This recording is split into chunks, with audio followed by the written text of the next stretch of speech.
niggas cause they poison, but I love my section. You grew some dreads to please a bitch, but you won't keep a weapon. I lost my 3, was hard to think, but I'ma keep on stepping. I bumped my head and took some losses, hope it teach a lesson. I hate these niggas cause they poison, but I love my section. You grew some dreads to please a bitch, but you won't keep a weapon. I lost my 3, was hard to think, but I'ma keep on stepping. I bumped my head and took some losses, hope it teach a lesson. Look, I'm ready for the drama. Presidential, no Obama. Black on black to the rims, like my car come from Wakanda. I went anemic on these niggas. That's my club when I'm in Marcus. Blue 30 like a nigga. I just hear these niggas talking. Booked 2 different flights. I got visions of me golfing. Build a house for the kids. Niggas trying to see a coffin. I just left LAX. I got fans up in Austin. Gotta travel around the world. Staying busy, get exhausted. Million hours on the block. Still ain't see nobody walk it. Make my soul Kyle River, cause my heart can never talk it. I lost sleep pulling triggers. Couple nights I was tossing. It ain't fun being a killer. I protect myself with caution. It's just niggas killing niggas. Then they load it up like content. I just rather get some money. Dark green like Boston. Robbing niggas for they jury. Used to sell it at the Slauson. 4,000 Rick Owens. Lil nigga, I be bossing. I hate these niggas cause they poison, but I love my section.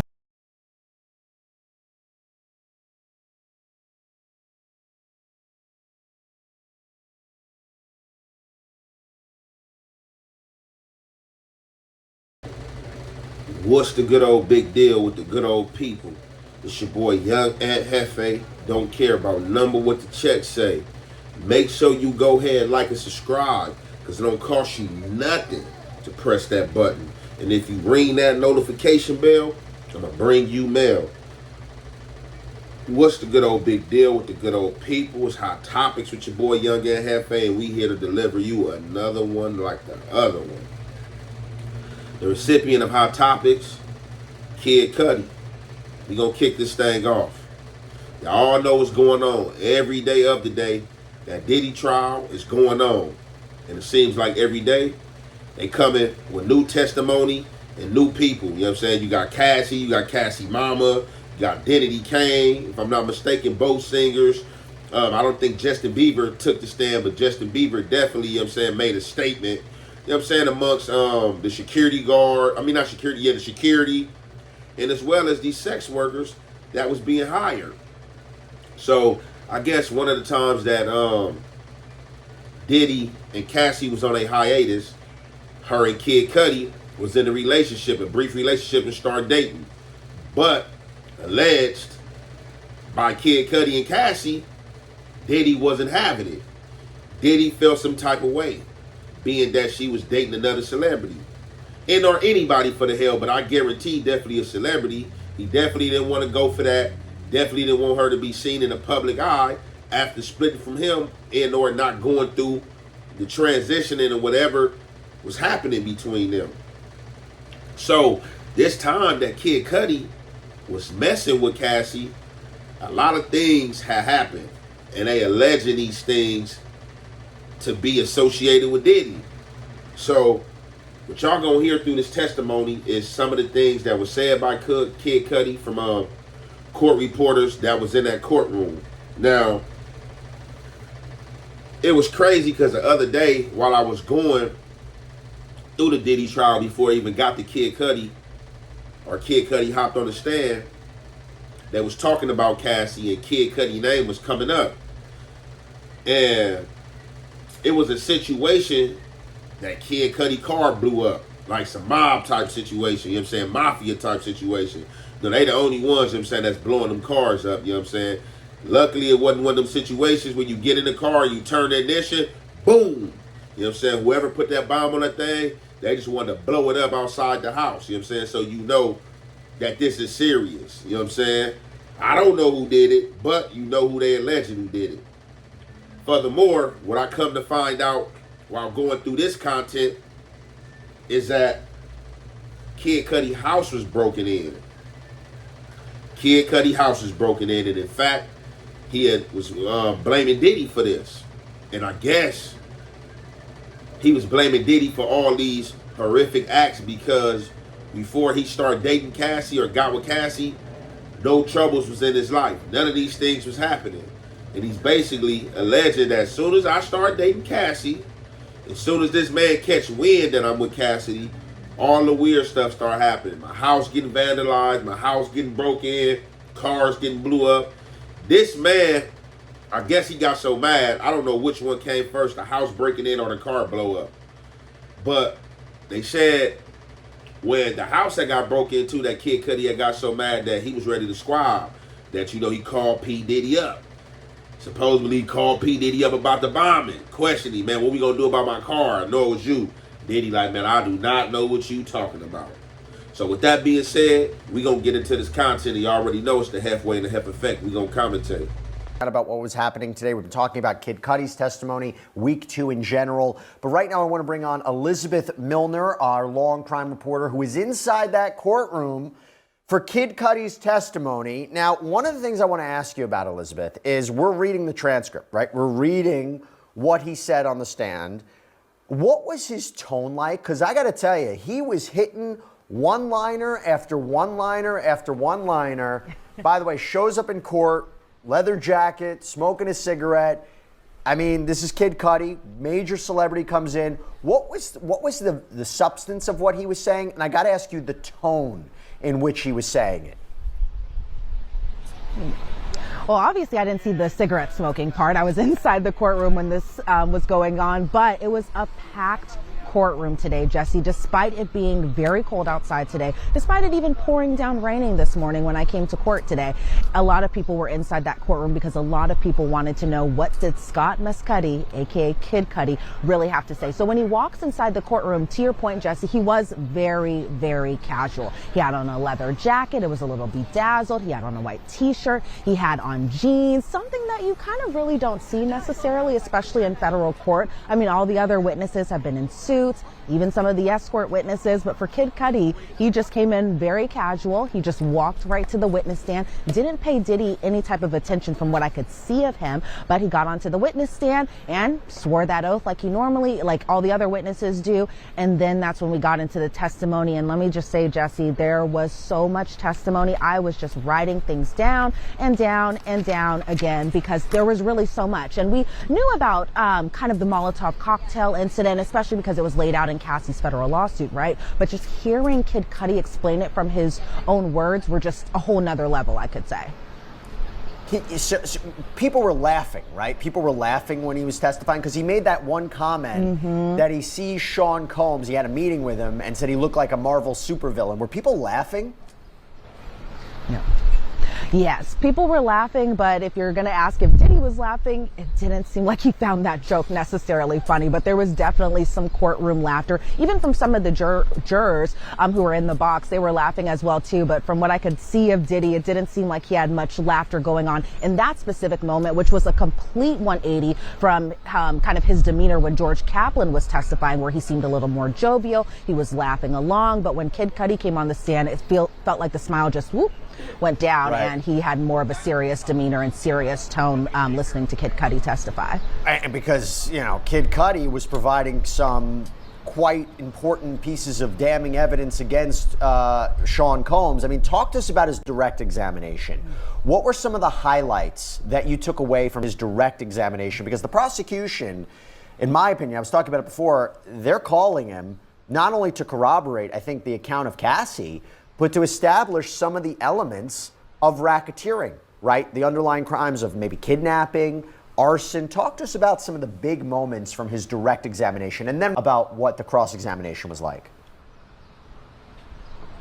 Right, because the jury has been hearing about Scott Mescudi a lot, and they've been referring to Kid Cudi as Scott Mescudi during this. So seeing Kid Cudi in the flesh, I'm sure a lot of people wanted to know, what did he have to say about December 2011 specifically? Now, around that time frame, police actually responded to Kid Cudi's then home. He's no longer in that home anymore now, but they responded to a call about a break-in at his home. So he said that day actually started with a call from Cassie herself about 5:30, 6:30 in the morning to Kid Cudi that Diddy had found out that the two were dating, and she sounded kind of stressed during this phone call. So what Kid Cudi did was he picked... All right, so allow me to say this. I don't know if you guys watching the trial or have followed the trial, but to me, it seems like a lot of stuff is alleged and they're trying to strengthen it. Well, let me say this. it's alleged on this channel, it seems like it's one person word against the other besides whatever evidence they got. Other than that, it seems like they taking this one person's testimony and trying to fry Diddy. This one person seemed like they got so many supporters and so many people coming out to back them. I thought that all these people were being freaked inside the Diddy freak off.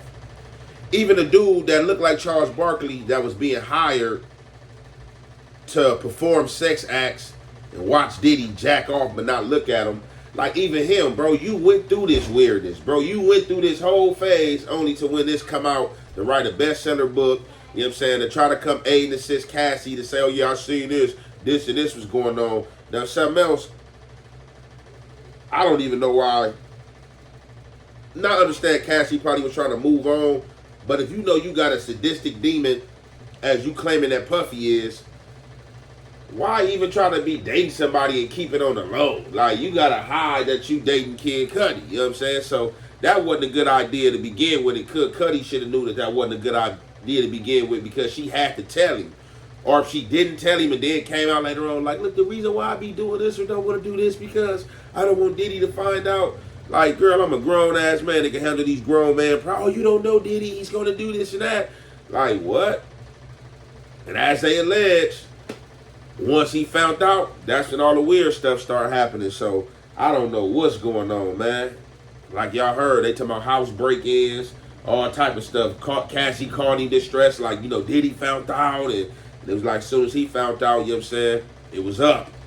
You know what I'm saying? It was up. But let's get back into this content. You already know it's the halfway and the half effect. We're going to commentate. That way it was a little safe for her to kind of hang out there and be at that hotel. But Kid Cudi at the time said he didn't think that Cassie was even dealing with Diddy at this point.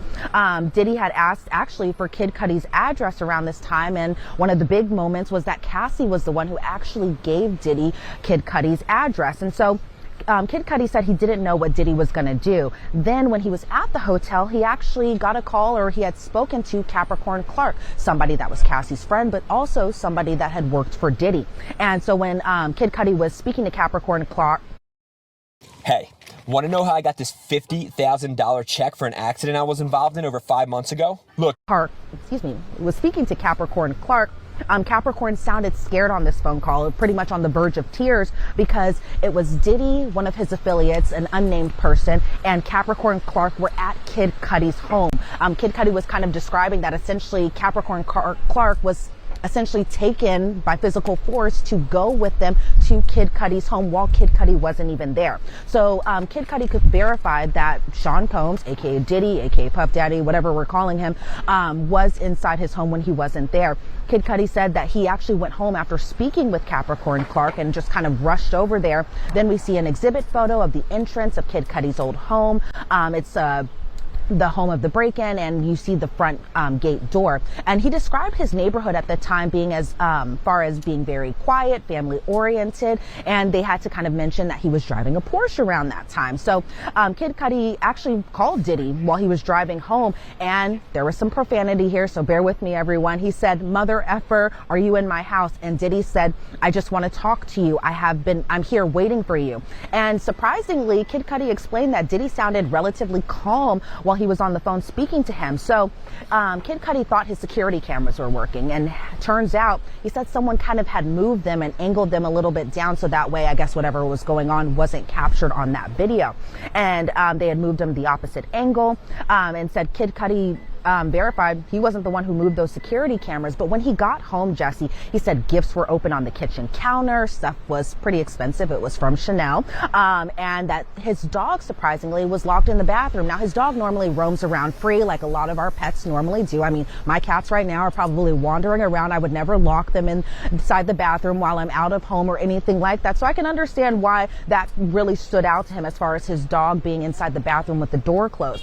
But he had that dog for about a 2-year period, and noticed that after this break-in had happened that his dog became jittery and was always on edge at the time. So Kid Cudi got back into his car, he says, and called Diddy because he wanted to fight Diddy. He wanted to square up essentially and just find him and fight him because he believed that Diddy broke into his home. And so He said after this phone call, he thought about the reality of the situation and what more could possibly escalate from that situation. So what he ended up doing is he ran looking for Diddy, essentially wanting to fight him, he says. And when he returned home, the police were there at his home. He filed a report, and then he was speaking with Cassie about the situation.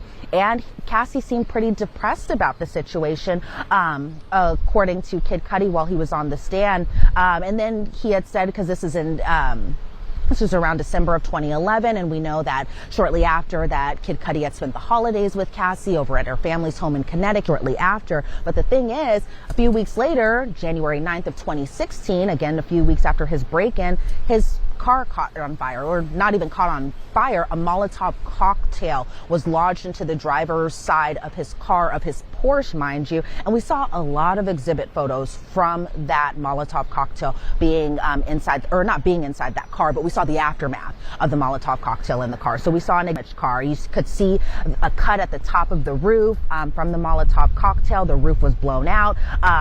Kid Cudi had said his friend Chip, who is one of his best friends, took those photos because he had got a call from his dog sitter at the.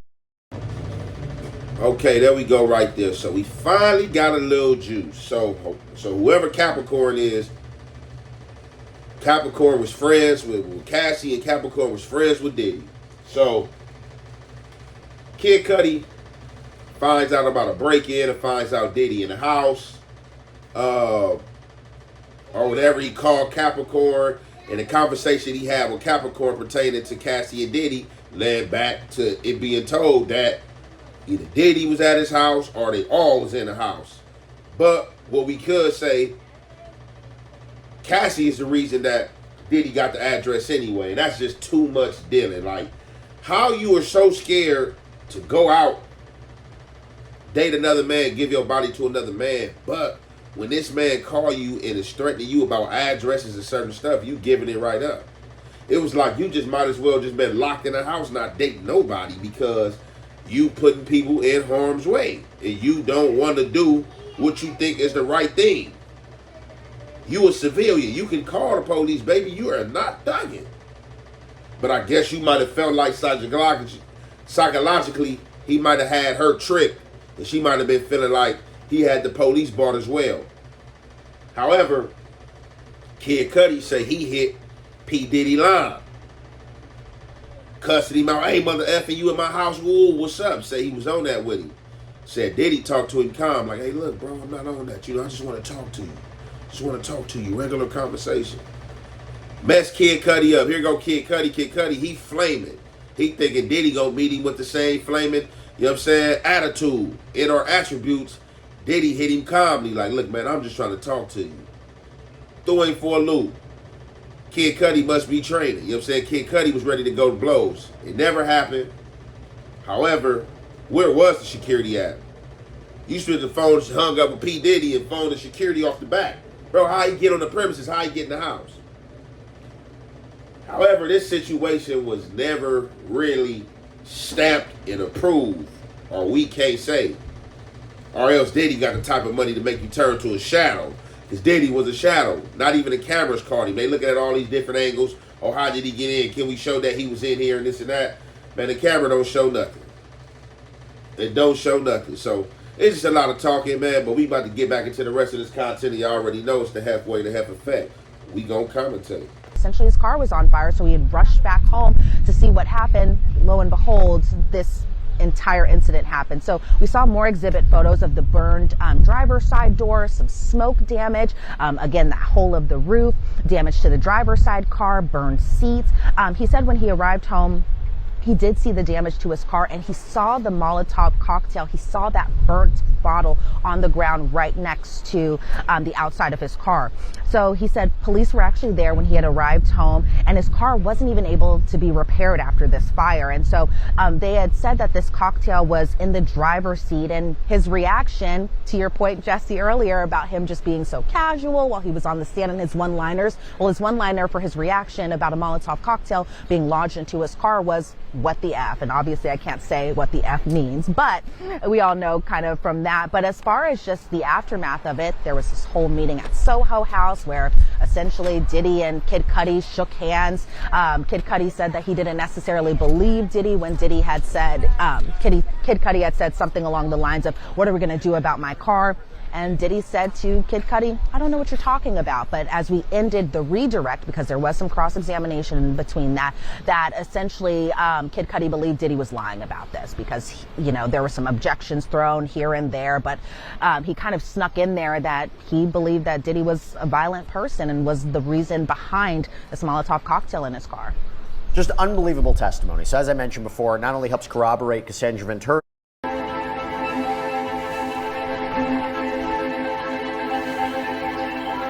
account, but kidnapping, arson, these are key crimes for the racketeering statute. These are exactly what the prosecution is looking for, and you could see how Kid Cudi is filling in the pieces of that. And by the way, having Kid Cudi, a star of that, I don't know how much the jury actually knows about Kid Cudi, but having him testify, that's compelling for the prosecution. Although I will tell you, I thought it was interesting what the defense was trying to do with him under cross-examination. What were some of the highlights of cross-examination? I believe it was being conducted by Brian Steele, who, as we know, no stranger to high-profile people in the music industry. He famously represented Young Thug in his trial. What was the cross-examination about there?